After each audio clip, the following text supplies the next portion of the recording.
बहुत समय पहले की बात है। नदी के किनारे बसा हुआ एक नगर बहुत लोकप्रिय था अपने व्यापार के कारण। आसपास के नगर के व्यापारी वहाँ व्यापार करने आया करते थे। फिर एक दिन अचानक मौसम ने करवट ली। सब तरफ आंधी तूफान था। बहुत भयानक बारिश हुई। लगातार बारिश की वजह से नदी ने अपना रास्ता बदल लिया। देखते ही देखते सारा नगर वीरान हो गया। वहाँ कुछ भी नहीं बचा। बचे तो बस चूहे। हर तरफ चूहे ही चूहे दिख रहे हैं। वहाँ कुछ ही समय में चूहों का साम्राज्य बन गया। उनका राजा बना मूषक राज चूहा। चूहे की बस एक समस्या थी, जल की। तभी टीटू चूहा मूषक राज के पास जाकर बोलता है, महाराज की जय हो। महाराज, हमारे नगर में सब खुशहाल है। आप बस जल की समस्या का समाधान कर दे तो हमें जल पीने के लिए पहाड़ी के दूसरी तरफ न जाना पड़े।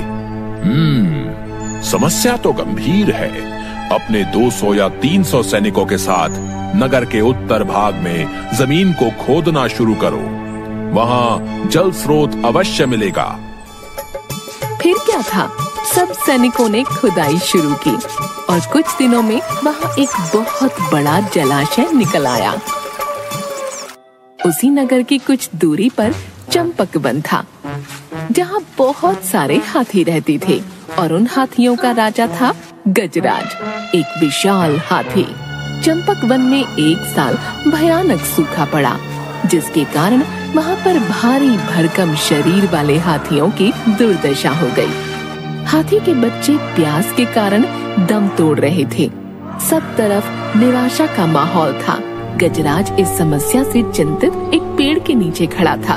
तभी गजराज का मित्र एक मोर वहाँ आता है और बोलता है, महाराज, पड़ोस के नगर में एक बहुत विशाल जलाशय है, जहाँ पर आप अपनी प्रजा को पानी पीने के लिए भेज सकते हैं। धन्यवाद मित्र, तुमने हमें बहुत बड़ी मुसीबत से बचा लिया। उसके तुरंत बाद गजराज ने सभी को उस नगर की तरफ जाने का आदेश दिया। सैकड़ों हाथी अपनी प्यास बुझाने डोलते हुए नगर की तरफ चल पड़े। जलाशय तक पहुंचने के लिए उन्हें नगर को पार करके जाना था, जिस वजह से हजारों चूहे हाथियों के पैरों के नीचे कुचले जा रहे थे, जिसकी वजह से वहाँ हाहाकार मचा हुआ था। हजारों की तादाद में चूहे अपनी जान गंवा चुके थे। नगर में सब तरफ चीख पुकार मची थी। इस बात से अनजान हाथी अपनी मस्ती में रोज उस रास्ते से जाते, पानी पीते और वापस आ जाते। काफी सोचने विचारने के बाद मूषक राज के मंत्रियों ने कहा, महाराज, आपको ही जाकर गजराज से बात करनी चाहिए। वो एक दयालु हाथी हैं। मूषक राज हाथियों के चंपक वन में गया। एक बड़े पेड़ के नीचे गजराज खड़ा था। मूषक राज उसके सामने के बड़े पत्थर के ऊपर चढ़ा और गजराज को नमस्कार करके बोला, गजराज को मूषक राज का नमस्कार। हे महान हाथी, मैं एक निवेदन करना चाहता हूँ।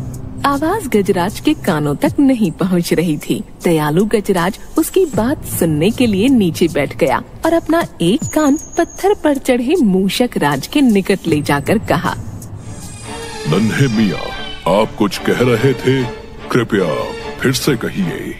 हे गजराज, मुझे चूहा कहते हैं। हम बड़ी संख्या में पड़ोसी नगर में रहते हैं। मैं उनका मूषक राज हूँ। आपके हाथी रोज जलाशय तक जाने के लिए नगर के बीच से गुजरते हैं। हर बार उनके पैरों तले कुचले जाकर हजारों चूहे मरते हैं। ये मूषक संहार बंद न हुआ तो हम नष्ट हो जाएंगे। गजराज ने दुख भरे स्वर में कहा, मूषक राज, आपकी बात सुन मुझे बहुत शोक हुआ। हमें ज्ञान ही नहीं था कि हम इतना अनर्थ कर रहे हैं। हम नया रास्ता ढूंढ लेंगे। गजराज, आपने मुझ जैसे छोटे जीव की बात ध्यान से सुनी। आपका धन्यवाद। गजराज, कभी हमारी जरूरत पड़े तो याद जरूर कीजिएगा। गजराज ने सोचा कि यह नन्हा जीव हमारे किसी काम क्या आएगा, सो उसने केवल मुस्कुराकर मूषक राज को विदा किया।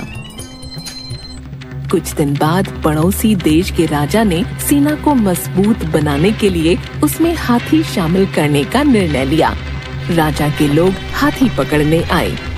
जंगल में आकर वे चुपचाप कई प्रकार के जाल बिछाकर चले गए। सैकड़ों हाथी पकड़ लिए गए। एक रात हाथियों के पकड़े जाने से चिंतित गजराज जंगल में घूम रहे थे कि उनका पैर सूखी पत्तियों के नीचे छल से दबाकर रखे गए रस्सी के फंदे में फंस जाता है। जैसे ही गजराज ने पैर आगे बढ़ाया, रस्सा कस गया। रस्से का दूसरा सिरा एक पेड़ के मोटे तने से मजबूती से बंधा था। गजराज चिंघाड़ने लगा। उसने अपने सेवकों को पुकारा, लेकिन कोई नहीं आया। कौन फंदे में फंसे हाथी के निकट आएगा? एक युवा जंगली भैंसा गजराज का बहुत आदर करता था। जब वह भैंसा छोटा था तो एक बार वह गड्ढे में जा गिरा था। उसकी चिल्लाहट सुनकर गजराज ने उसकी जान बचाई थी। चिंगाड़ सुनकर वह दौड़ा और फंदे में फंसे गजराज के पास पहुंचा। गजराज की हालत देख उसे बहुत धक्का लगा। ये कैसा अन्याय है? गजराज, बताइए क्या करूं? मैं आपको छुड़ाने के लिए अपनी जान भी दे सकता हूं। बेटा, तुम बस दौड़कर खंडहर नगरी जाओ और चूहों के राजा मूषक राजा को सारा हाल बताना। उससे कहना कि मेरी सारी आस टूट चुकी है। भैंसा अपनी पूरी शक्ति से दौड़ा दौड़ा मूषक राज के पास गया और सारी बात बताई। मूषक राज की जय हो। चंपक वन के महाराज, हमारे गजराज मुसीबत में हैं। उन्हें शिकारियों ने अपने जाल में पकड़ लिया है। उन्हें आपकी मदद चाहिए। मूषक राज तुरंत अपने 20-30 सैनिकों के साथ भैंसे की पीठ पर बैठा और वो शीघ्र ही गजराज के पास पहुँचे। चूहे भैंसे की पीठ पर से कूदकर फंदे की रस्सी कुतरने लगे। कुछ ही देर में फंदे की रस्सी कट गई व गजराज आजाद हो गए। धन्यवाद मूषक राज, मैं आपका आभारी हूँ जो इस मुसीबत के समय आपने हमारी मदद की। गजराज, हम सब जंगलवासी अगर मिलकर रहें तो सब मुसीबतों का सामना आसानी से कर सकते हैं।